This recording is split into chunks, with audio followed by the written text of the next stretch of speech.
Period miss होने के पहले ही प्रेगनेंसी है या नहीं, यह समझने के लिए इन 18 पॉइंट को जरूर देखें। ब्रेस्ट टेंडरनेस कॉन्टैक्ट के तुरंत बाद समझने वाला यह one of the most important feature होता है। हार्मोनल बदलाव की वजह से ब्रेस्ट में बहुत ज़्यादा हैवीनेस, टेंडरनेस सी फील होती है, यानी कि जब आप ब्रा पहनते हो, ब्रा के दबाव की वजह से डिकम्फर्ट महसूस होना, यह सारे ब्रेस्ट बेस्ट हो सकते हैं। Increase in vaginal discharge, vagina में से सफ़ेद पानी की तरह डिस्चार्ज हो सकता है। शरीर में बढ़ते एस्ट्रोजन की वजह से वजाइना में फ्लूइड रिटेंशन ज़्यादा होता है। इस फ्लूइड में बैक्टीरिया भी बहुत ज़्यादा आ जाते हैं, लेकिन ये बैक्टीरिया अनहेल्दी नहीं होते हैं, ये हेल्दी बैक्टीरिया होते हैं जो बाहरी इन्फेक्शन से वुमेन को बचाते हैं, यानी कि अंदर पहुंचते हैं और प्रिवेंट करते हैं।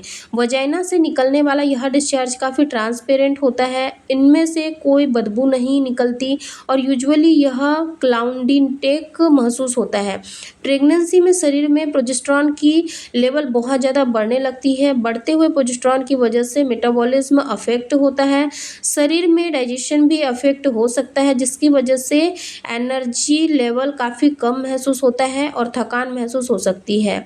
और इसके साथ ही साथ सेंस ऑफ स्मेल, शरीर में बहुत ज़्यादा बदलाव इस वक्त पर होते हैं। बहुत सारे चेंजेस की वजह से आपका ब्रेन हल्का सा कंफ्यूज हो सकता है, जिसकी वजह से नॉर्मल ऑर्डर आप सिम्टम्स बहुत ज़्यादा डिस्टर्ब हो सकते हैं, यानी कि कह सकते हैं कि आपको बहुत ही स्ट्रॉन्ग स्मेल आ जाते हैं उस वक्त पर।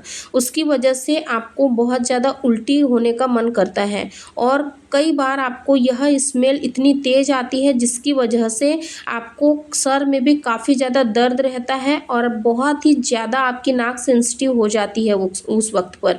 जब आपके शरीर में प्रोजेस्टेरॉन का लेवल बहुत ज़्यादा बढ़ जाता है, तब आपका शरीर लंग्स को ज़्यादा ऑक्सीजन देने के लिए काफ़ी पुश करता है, जिसकी वजह से बार बार औरतों को यह महसूस हो सकता है कि उनको ऑक्सीजन लेने में काफ़ी ज़्यादा दिक्कत आ रही है, जिसके वजह से कई बार उनको ऐसा लगता है कि उनकी सांस आ रही है, जा रही है, यानी बहुत बार उनको शॉर्टेज ऑफ ब्रेथ महसूस हो सकती है।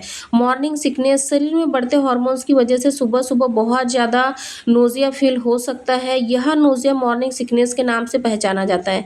इसी में अगर कोई स्ट्रॉन्ग स्मेल आ जाए तो उल्टियाँ भी हो सकती है। मॉर्निंग सिकनेस के बारे में ज़्यादा जानकारी चाहिए हो तो इससे रिलेटेड वीडियो पहले भी बना हुआ है, आप उसको भी जाके चेकआउट कर सकते हैं।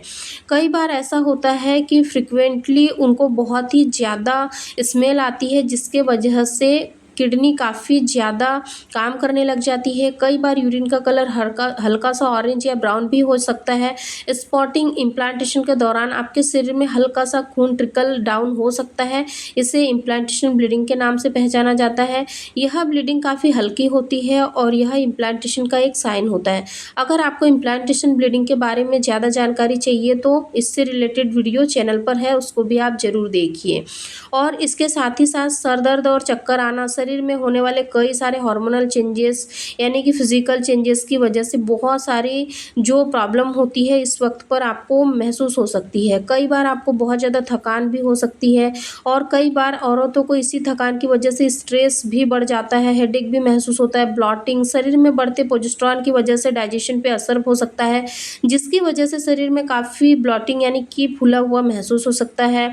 इंक्रीज इन वेट, इसी इंक्रीज इन प्रोजेस्टेरॉन की वजह से शरीर में बहुत ज़्यादा हैवीनेस भी महसूस होता है और उसकी वजह से वजन भी बढ़ सकता है। क्रैम्पिंग, कुछ औरतों को कॉन्टैक्ट के 1 से 2 हफ्ते के बाद ही हल्के से क्रैम्प्स होने शुरू हो जाते हैं लोअर एब्डोमेन में, और औरतों को प्रेगनेंसी के अर्ली साइन की तरह भी महसूस होते हैं। लेकिन प्रेगनेंसी के अर्ली स्टेज में अगर आपको क्रैम्पिंग महसूस हो रही है तो यह काफ़ी लाइट क्रैम्पिंग होती है। अगर आपको क्रैम्पिंग काफ़ी हेवी लग रही है, काफ़ी तेज़ी से शॉर्ट पेन आ रहे हैं, आपको बार बार लगातार पेन आ रहे हैं, तो आपको डॉक्टर से ज़रूर मिलना चाहिए। हो सकता है कि शरीर में एबॉर्शन हो रहा हो। अगर आपको एबॉर्शन या मिसकैरेज के बारे में ज़्यादा जानकारी चाहिए तो आप कमेंट्स में पूछ सकते हो, मैं इस पर भी सेपरेट वीडियो लेके आऊँगी। ज़्यादातर प्रेगनेंसी में फूड क्रेविंग बहुत ही ज़्यादा देखने को मिलती है, क्योंकि कुछ औरतों को प्रेगनेंसी के अर्ली स्टेज में ही बहुत ही ज़्यादा खाने की इच्छा होती है, यानी कि तला भुना, चटपटा, इन सारी चीज़ों के बारे में उनको बहुत ही ज़्यादा खाने की रुचि बढ़ जाती है। क्योंकि इस वक्त पर क्या होता है कि जब आपके शरीर में नन्हा सा भ्रूण जाके आपके यूट्रस की वॉल में चिपक जाता है, तो आपके शरीर में ऐसे बहुत से हार्मोन्स रिलीज होते हैं जो कि आपके खाने की इच्छा को बढ़ाते हैं। लेकिन यहाँ पर सोचने वाली एक बात ये भी है कि अगर आप लोगों को प्रेगनेंसी कंसीव हुई है, तो यहाँ पर आपको नॉर्मल खाना बिल्कुल भी पसंद नहीं आएगा। आपको बहुत ही ज़्यादा तीखा, तला भुना, स्पाइसी, चटपटा, नमकीन, यानी कि कह सकते हैं कि पानी पूरी और बहुत ज़्यादा स्पाइसी तली हुई चीज़ें और अचार, ऐसी चीज़ें आपको बहुत ही ज़्यादा पसंद आती है। क्योंकि कह सकते हैं कि इस वक्त पर आपको नॉर्मल दिनों की तुलना में यहाँ पर खाने की क्रेविंग बहुत ही ज़्यादा होती है। तो अगर इस तरीके के लक्षण आप लोगों को दिख रहे हैं, पीरियड आने में अभी काफ़ी समय बचा है, तो ये आपके प्रेगनेंसी के शुरुआती लक्षण होते हैं। क्योंकि कई बार महिलाओं को ये लगता है कि ये सारे लक्षण पीरियड के भी तो हो सकते हैं, लेकिन आपको पीरियड और प्रेगनेंसी के लक्षणों में ये अंतर करना है कि जब आपको प्रेगनेंसी कंसीव होती है, उस वक्त पर आपको हल्की सी लाइट सी स्पॉटिंग होती है और आपके राइट ओवरी या फिर लेफ्ट ओवरी के साइड में हल्का हल्का सा दर्द रह सकता है। लेकिन अगर आपको वहीं पर पीरियड आने वाला होता है, तो ये जो पीरियड का दर्द होता है, ये पूरे पेट में कहीं पर भी हो सकता है। राइट लेफ्ट ये नहीं देखता है, पेट में कहीं भी ऐंठन के साथ दर्द हो सकता है। वहीं पर अगर आपको पीरियड आते हैं तो आपको ब्लीडिंग आती है, जो कि बंद नहीं होती है, कंटिन्यू फ्लो के साथ में होती है। अगर मान लीजिए कि किसी कारणवश आपके शरीर में हार्मोनल इम्बैलेंस हो गया और समय से पहले ही आपको पीरियड आ गए, यानी कि हर महीने आपको 30 दिन के अंदर पीरियड आते थे, लेकिन इस बार आपको 21वें दिन पर ही पीरियड आ गए। अगर पीरियड आया, 1-2 ड्रॉप आई, इसके बाद में आप देखोगे कि ये जो ब्लीडिंग की क्वांटिटी है वो बढ़ रही है, धीरे धीरे धीरे रुक रुक कर बढ़ने लगी है और ऐसे में आपको पेड की ज़रूरत पड़ने लगी है, तो आप समझ लीजिए कि ये आपका पीरियड है। लेकिन वहीं पर अगर 21वें दिन में आपको ब्लीडिंग दिख रही है, वो जो ब्लीडिंग है बहुत ही लाइट है, हल्की है, और ये जो ब्लीडिंग है आपको दिन में 2 से 3 बार दिखी है, लेकिन बहुत ही लाइट, एकदम धब्बा जैसा है, आपको इसमें किसी भी प्रकार के पैड की भी ज़रूरत नहीं पड़ी। लेकिन वहीं पर अगर आपको 21वें दिन में ये ब्लीडिंग हुई और बहुत ज़्यादा हुई, आपने पैड का इस्तेमाल कर लिया, यानी कि समझ लीजिए कि आपका जो इम्प्लांटेशन है वो सफल नहीं हुआ, किसी कारणवश आपके पीरियड आ गए हैं। इस तरीके से आपको यहाँ पर अंतर करना है। अगर ये 18 लक्षण आपको दिख रहे हैं पीरियड मिस होने के करीब 8 से 10 दिन पहले, तो आप 99% श्योर हो सकते हैं कि आपको कंसीव हो गया है। अगर प्रेगनेंसी कंसीव करने से रिलेटेड और भी वीडियोस देखना चाहते हो, तो चैनल पे काफ़ी सारे वीडियोस हैं, आप उन वीडियो को ज़रूर चेकआउट करिए।